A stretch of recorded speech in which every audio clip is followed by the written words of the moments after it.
12 नवंबर से सिलक्यारा के निर्माणाधीन टनल में फंसे 41 मजदूरों को निकालने के लिए 24 नवंबर को जब 25 टन की अमेरिकी ऑगर ड्रिलिंग मशीन रुकी, तब सबकी धड़कनें भी रुक गईं। तब तक 60 मीटर मलबे में 45 मीटर तक 800 एमएस का पाइप डाला जा चुका था। अमेरिकी ऑगर मशीन से ड्रिलिंग का काम केवल 12 से 15 मीटर तक बचा था, तो मशीन का ऑगर सरियों में उलझकर फंस गया। जब इसे बाहर निकालने का प्रयास किया गया तो यह टूट गया। मशीन फंसने के कारण ड्रिलिंग का काम बंद होने से हर कोई हताश हो गया। अब आगे क्या होगा, इस बारे में सभी एजेंसी और अंतर्राष्ट्रीय विशेषज्ञ माथापच्ची करने लगे। आखिर के 15 मीटर सबसे चुनौतीपूर्ण थे। हॉरिजॉन्टल ड्रिलिंग बंद हो चुकी थी। फिर रेस्क्यू में लगी दिल्ली की ट्रेंचलेस इंजीनियरिंग सर्विसेज ने दिल्ली की रॉकवेल इंटरप्राइजेस कंपनी के तहत काम करने वाले रैड माइनर्स टीम को बुलाया, जिन्हें हाथों से चट्टान को काटने का काम दिया गया। इस टीम में करीब 12 लोग शामिल थे। 3-3 लोगों की 4-4 टोलियां बनाई गई, जिन्होंने 27 नवंबर के दिन में 3 बजे 800 मिलीमीटर के पाइप में बैठकर हाथों से खुदाई शुरू की। यह काम बिल्कुल भी आसान नहीं था। इस मुश्किल काम को कैसे अंजाम दिया गया है, इस बारे में हमारे संवाददाता राकेश पांडे ने इस टीम के लीडर वकील हसन और उनके साथियों से बात की। आइए आपको मिलवाते हैं रेड माइनर्स टीम के उन वीर बहादुरों से, जिन्होंने अंतिम समय में अपनी पूरी ताकत लगाकर 41 जिंदगियों को बाहर निकाला।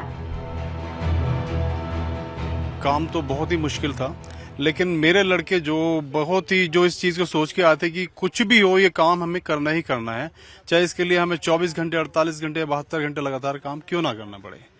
तो इसके लिए मैं अपने लड़कों को क्रेडिट देना चाहूंगा, जो मेरे लड़के हैं ये जो जिन्होंने काम किया सर, तो मैं इनको क्रेडिट देना चाहूंगा इसके लिए। तो अंदर कितना मुश्किल था? अंदर सर बहुत ही मुश्किल ऐसा सिचुएशन थी वहां पे कि हर तरफ से सरिया थे, जैसे इन्होंने जाल लगाया हुआ था, टनल में जाल लगाया हुआ था, लेटिस गार्टर थे और आपका पाइप्स थे, काफी पाइप्स थे, और उनको ऑगर भी नहीं काट पाया, मतलब ऑगर उनको काट के आगे नहीं बढ़ पाया, वो मैनुअली हमारे लड़कों ने काट के बाहर निकाला है। मोहम्मद इरशाद अंसारी के चेहरे को भी देश को बहुत ध्यान से देखना चाहिए। जो पहली तस्वीर टनल के अंदर से आई थी, आपको याद होगा, जिसमें विक्ट्री साइन दोनों हाथों से दिखाई थी मोहम्मद इरशाद ने, वो तस्वीर सोशल मीडिया में वायरल है। एक बार जरा वो साइन किस तरीके से देखिए, यही पोस्ट था। मैं चाहूंगा वो तस्वीर अगर आप टेलीविजन स्क्रीन पर रख भी दें, वो कल हमने तस्वीर दिखाई थी। मोहम्मद इरशाद, कितना बड़ा रिलीफ मिला जब 41 श्रमिक बाहर निकले? तो बहुत अच्छा महसूस हुआ। ये लगा लो, हमारे सीएम साहब भी थे यहाँ पे, जनरल जी भी थे, हमें बहुत सम्मान दिया और बहुत खुश हुए, गले से लगाया, और जी मुख्यमंत्री ने गले से लगाया। जी हमें सब कोर स्टाफ को हमारे बहुत सम्मान दिया उन्हें। और हमें सबसे अच्छा ये लगा कि हमने जो अपने मजदूर भाइयों को जो दबे हुए थे इसके अंदर, टनल के अंदर थे, उन्हें निकालने के बाद हमें बहुत अच्छा लगा। आप बताइए, आपका अनुभव कैसा रहा? मेरा तो वही था जो मेरे को बहुत कठिनों का सामना करना पड़ा हमें, और हम उनके पास पहुंच गए, और हमारे मुख्यमंत्री साहब ने बहुत हमारे साथ कोऑपरेट करवाया है, उनकी टीम ने। यह पूरा ऑपरेशन कुछ इस तरह कंप्लीट किया गया। पाइप में आगे वाले साथी ने खुदाई की, दूसरे ने मलबा जमा किया और तीसरा पहियों वाले स्ट्रेचर पर लेटकर मलबा ट्रॉली से बाहर निकालता रहा।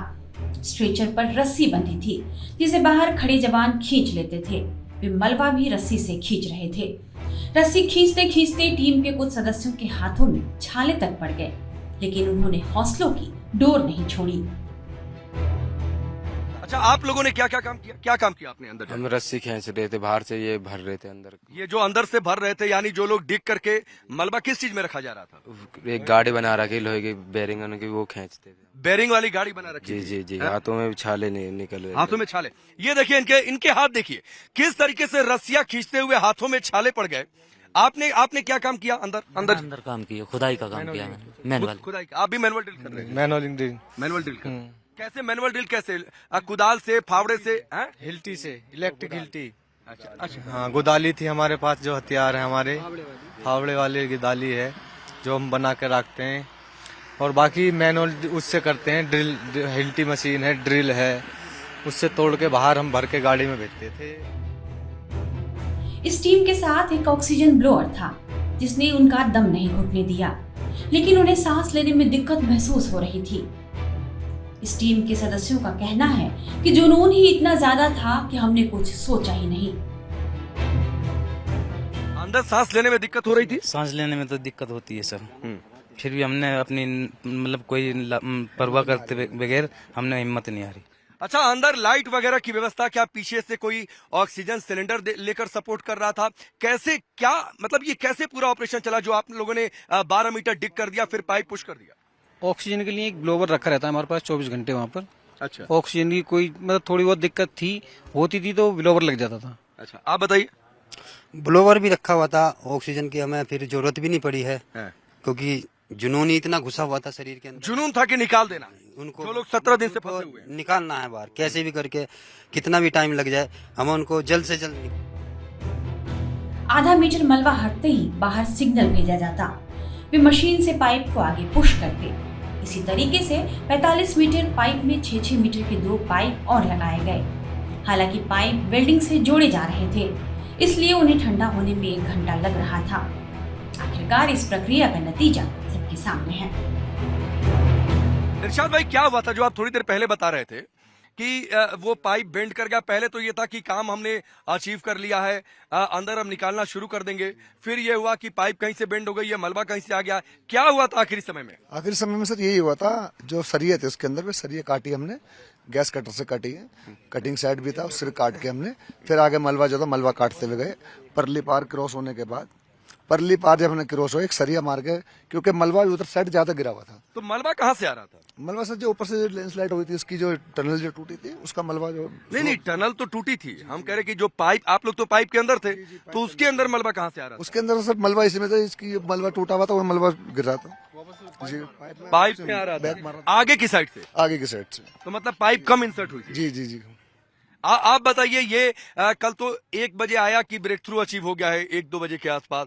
शाम को ये लगा था कि 4-5 बजे के आसपास निकाल लेंगे, फिर पाइप वेल्डिंग होने लगी, फिर पाइप इंसर्ट करने की बात होने लगी। क्या हुआ था? क्योंकि ये लगा था कि 3-4 घंटे पहले और हम निकाल लिए होते। सर मलबा ज्यादा पड़ा हुआ था, लोग मतलब ऐसे लग रहा था जहाँ 55 मीटर पे, फिर वो पाइप बढ़ता चला गया, पाइप वेल्डिंग करते चले गए तो हम पाइप बढ़ाते चले गए। दोबारा पाइप इंसर्ट किया गया था, रात में 7 बजे के आसपास हुआ था। हमें पता थी उसमें 57 मीटर है, तो हमने सोचा चलो भाई पहुंच जाएंगे। वो हमारा ध्यान उस पर गया नहीं, फिर हमें पता पड़ा ये 59,500 है, तो हमने फिर वो 2.5 मीटर बढ़ाया जब आगे। अच्छा, टोटल 59,500 हुआ? 60 मीटर हुआ टोटल, 60 मीटर करीब मान लें। 60 मीटर टोटल हुआ है, तो उसे जब पूरा 60 मीटर हुआ है, जब हम पहुंचे, हमें ये लग रहा था 57 पे पहुंच गए, मगर जब हमें पता पड़ा वो 60 मीटर पे, फिर हमने। तो हल्ला कैसे हुआ था जो 1 बजे के आसपास की ब्रेक थ्रू मिल गया, आर पार हो गया? वो मट्टी हिल रही थी ना पल्ली तरफ, तो उन वर्करों को भी लगा हम पहुंच गए, उन वर्करों ने कहा हाँ जी पहुंच गया, पाइप पहुंच गया। उस टाइम इतना शोर मच गया कि इतना शोर पूरा काम होने के बाद नहीं होता। इस टीम के सदस्यों ने दिन रात काम कर 28 नवंबर की शाम 6 बजे मैनुअल ड्रिलिंग का काम पूरा किया। फिर 800 मिलीमीटर के पाइप के जरिए अंदर फंसे मजदूरों को बाहर निकालने के लिए रास्ता बनाया गया, जिससे सभी मजदूरों को सफलतापूर्वक बाहर निकाल लिया गया। कह सकते हैं कि रेड माइनस की यह टीम आई और छा गई।